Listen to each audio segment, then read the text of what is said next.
morning and welcome to another CAN Diagnostic video. In today's riveting episode we have got a Euro 6 Iveco Eurocargo 75E16 for those in the know, and this particular lorry is stuck in gearbox limp mode, so the gearbox won't allow it to go above 10 kilometers an hour, so about 7 miles an hour.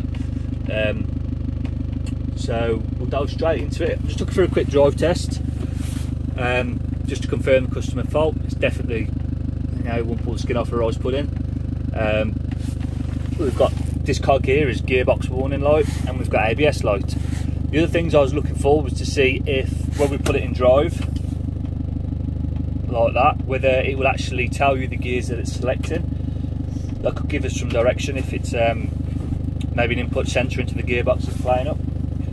So obviously first thing, confirm the fault, which we have done. Definitely buggered. So next we try and talk to it. Now on these,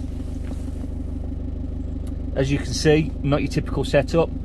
CAN bus is actually on pin 1 and 9. So CAN low is pin 1 and CAN high is pin 9.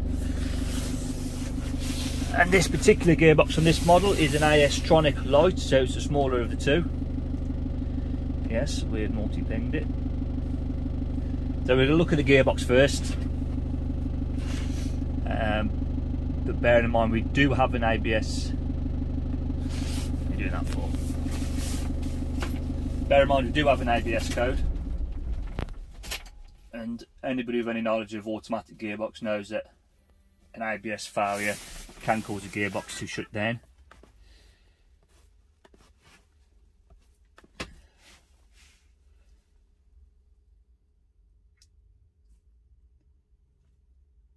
Oh, what's going on here? 2 seconds. Right, you've actually got to plug the cable into the back of the module. Cable would come out. Silly boy. Fucking cold here today. Right, straight to diagnosis, see what we've got. Okay, so all grey faults: wheel relative signal, differential speed, rear axle left, and tank pressure sensor. Right, let's have a quick look at the tank pressure on here. I'll press our left button. Both tanks are reading good. So wheel relative signal, differential speed, rear axle left. So this is looking like ABS failure. So let's go to brakes. Again, multi pins. So it's pin 1 and 9.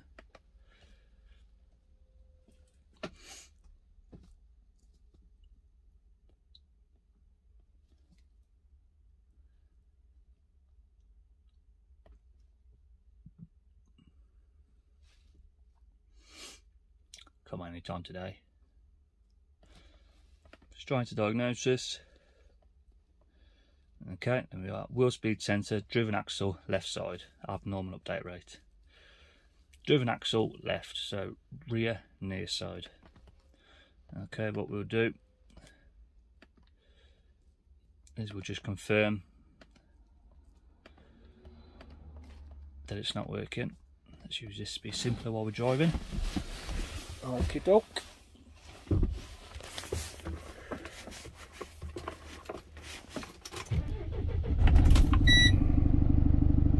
Brum brum motherfucker. So rear near side we are looking at.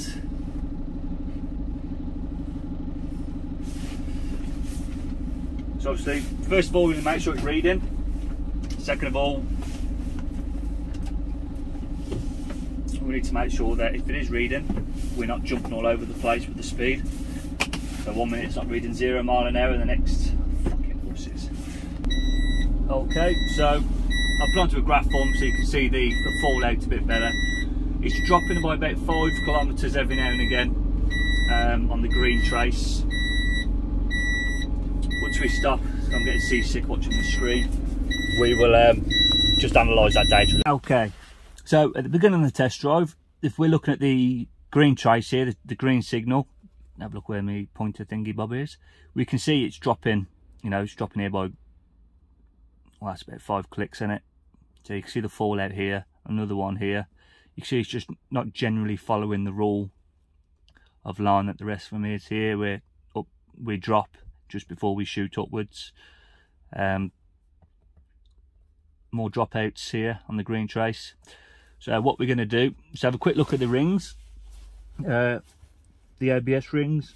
There's not really much point in checking the, well, I suppose we will check the resistance of the sensor just to make sure it's reading all right with abnormal update rate. Usually abnormal update rate will correspond to the dirty rings or shit in the rings or something similar. But nonetheless, obviously, test don't guess. So this is a tipper. So we get the back up and have a look at the rear and near side. Okay, so I've had a quick look at the sensor that goes into the back of the hub. I can't move the sensor, so I'm going to work smarter, not harder, and I'm going to move away from that line and come straight to checking the resistance of the cable, which I'm doing here. Oh, I don't know where I was. Right, so yeah, we're going to check the resistance of the cable, of the sensor itself, which 1100 ohms is spot on. And as you can see, we're going to have to do a wiggle test, obviously. So I'm plumbed straight into the multimeter via the cable. Okay, so we're just going to keep an eye on that. Obviously, I've already done this properly, but I'm just going to give everything a wiggle test. Just any hard points. Oh, there you can see that cable's starting to rub on there. Give that a good wiggle, good shake about while looking at resistance. And cable's right, so the sensor's fine.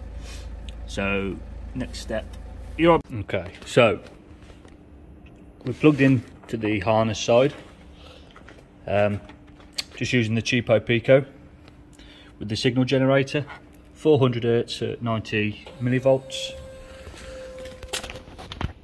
and we're sat steady at 45 kilometers an hour. So that tells me that the wiring to the ECU is good, and the ECU itself is reporting correct data. So the fault pretty much has got to be now inside that hub.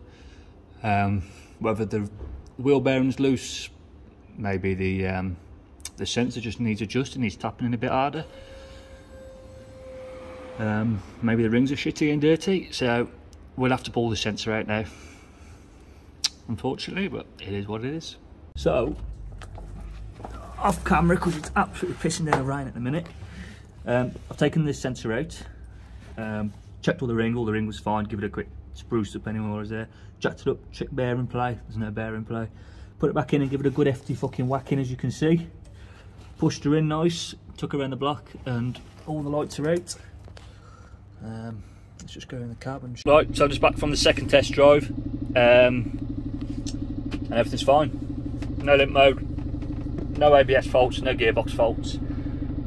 So, you know, obviously this is a video showing you the diagnostic procedure that I would go through for a fault code like this, where it's actually a gearbox fault, but there's something else that's causing the gearbox to play up. So this video is generally there just to help people through the procedures. Obviously, if this was just on a day-to-day basis, I would not be going through all that rigmarole. Comes in, it says the abnormal update rate.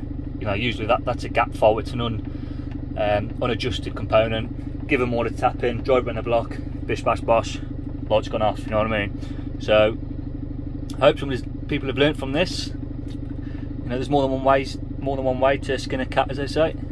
So, until next time, ta-da.